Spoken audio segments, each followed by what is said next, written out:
Alright everyone, now we have to talk about Kyrsten Sinema, a senator from Arizona, abandoning the Democratic Party. Again, as with yesterday, I am going to go full razor fist. I did address this in yesterday's live stream, but it's big enough news that I also wanted the next day to do a one-off like this, just so that people would see the story. I mean, if they only sporadically keep up with the news, I guess I'm some people's, late night show in the Eastern Coast at this point. I guess Pacific time, it's not quite midnight yet, so, you're still fresh and early. Get yourself some more goddamn coffee and clank along. I know I will be. Kyrsten Sinema has left the Democratic Party. Now, she has confirmed she's going to caucus with them. Nothing, therefore, fundamentally changes with regards to the electoral structure within the U.S. Senate. This is Sinema being entirely self-serving. It's interesting. It's inconvenient for the Democrats. It's optically very, very bad because, people will spin it as, well, she's leaving the Democratic Party because she has some views that align with them, but, not all of them, and they keep threatening to primary her, etc., etc. That is part of the reason why she's now an independent. It's optically poor for the Democrats. It's inconvenient for them. It doesn't change anything politically. Kyrsten Sinema is still going to vote the way she wants to vote. It's going to be 80-85% in line with the Democrats. It doesn't change that particular metric, unfortunately. Well, it would be nice if she became fully independent and said, hey, you know what, I've had a change of mind on the whole anti-gun issue. I think that I want mail-ordered machine guns. Well, that would be nice. Unfortunately, that's not what we're seeing. What Sinema is doing is trying to avoid being primaried by the Democrats from the far left and getting knocked out the way that neoliberals have been by people like AOC and Ilhan Omar. So she doesn't want the Justice Dems to rally the forces and specifically target her seat to try to gobble up a Senate slot. She's not well liked among Democrats, by the way. She's not well liked among any group of voters particularly. As an independent, though, she can avoid having to work through the primary process there. And in a race that likely also includes a Republican, she probably maintains her position. While getting to also be an independent, while caucusing with the Democrats, she's getting the best of all worlds. I would note, the fact that she's independent doesn't mean anything, specifically because if you look at Angus King, or if you look at Bernie Sanders, of course, they're independent too.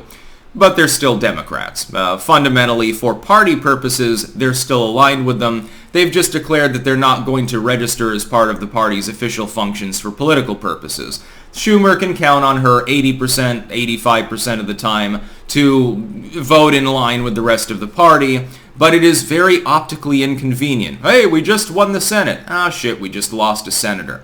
That's basically the flavor of the day news. It's not accurate, or at least completely accurate, but that's what the average person in society will see it as because they don't know anything about politics structure. They don't know anything about the primary system, about the goings-ons within parties, about the Senate itself. They don't understand anything about it. They don't know anything about the procedures involved because they never studied political science because they zoned out in that fucking civics class and they don't give a fuck. Unfortunately, they have become decadent. They have become complacent. Hence half the problems in our society, by the way. I think 2 years of civics minimum should be required in high school. Senior law is a great thing, by the way. You get to go and tour the local jail and see all the weirdos there. By the way, they take you by the drunk tank. You'll see some really weird looks. There was one chick that was hiding behind me just because I was the tallest kid in the class when we visited the local jail. There was this one dude. He was in the, the little plexiglass holding area with the TV up in the corner, being processed or whatever. And he stood up and he totally started staring everyone down and slowly walking towards the plexiglass. And I'm just standing there laughing my ass off. Don't think that he liked me too much. It's funny, and I see him on the street, 20 years later, and he punches me out or something. Anyway, going off on a caffeinated rant there, as far as Sinema goes, let's go full razor fist. Sinema's a stupid bitch. She's entirely self-serving. The Democrats aren't even wrong when they criticize her. Damn right she's in it for the money. Of course she'll support whatever position pays the most. She's just like every other politician in both parties, by the way, in so doing. She just gets unique flack for it, and it's funny because she's a lesbian. So she's part of the idpol category, actually, the diversity hires of the U.S. Senate on the Democratic side, and she still gets shit on because occasionally she strangulates a bill. Joe Manchin gets less pushback, I think, than Kyrsten Sinema. By the way, I guarantee that he's facing some pressure from people inside his inner circle. Hey, Manchin, you do realize they're going to try to primary you. And if they do it from the far left, they may actually have a shot at it. Maybe you want to register as independent, or better yet, you're in West Virginia, a state that leans 20 points red. Become a Republican. You're never going to face a goddamn primary. You'll basically be Mitt Romney 2.0. It'll be great. You can sit on that seat for the rest of your life. You know, nobody's going to be able to face off against you. You've got reasonable support. You'll have remnant straggling Democrats that'll go with you. The Republicans will be glad to have you, minus your occasional anti-gunnery, and all is good. Now, it's West for fucking Virginia, so being a Democrat, the only reason that he even got elected is he was a reasonably popular governor anyway in the first place before he swapped it out for the goddamn Senate seat. Sinema is in a more tenuous situation, though. Arizona's a 50-50 state. You do have pressure groups on the far left that are trying to get rid of the neolibs. It is basically the doppelganger of what you see MAGA doing to the neocons. They were very successful, by the way, in the U.S. House in the last election. It's just that the Uniparty deprived all of the Senate seats of any funding, therefore preventing Mehmet Oz, Trump endorsee, Blake Masters, Trump endorsee, and Shabaka, Trump endorsee, in a GOP versus GOP race from winning.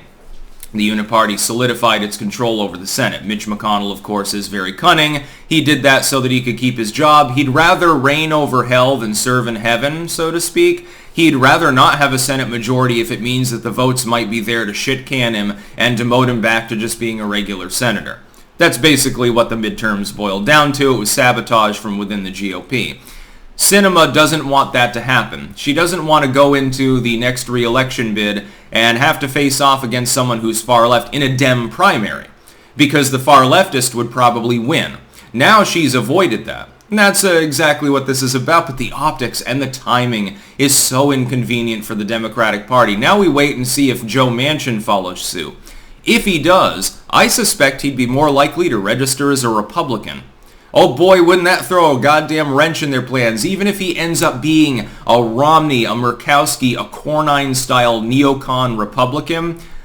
Optically, it would be the biggest loss for Biden imaginable. I guarantee the Republicans are whining and dining him right now. He's getting calls off the goddamn ringer. They're constantly emailing him, hey Joe, they're going to primary you out. You do realize that. We can't protect you if you're in a Dem primary, because only the leftoids in West Virginia will be voting. You register as a Republican in a state that's 65% Republican, your job is assured, Joe. Don't worry about it. We don't care if you're a Mitt Romney, McConnell type. We'll adopt you within the party itself. We'll see what happens. That would be definitely the news of the decade. That's about all. Peace out.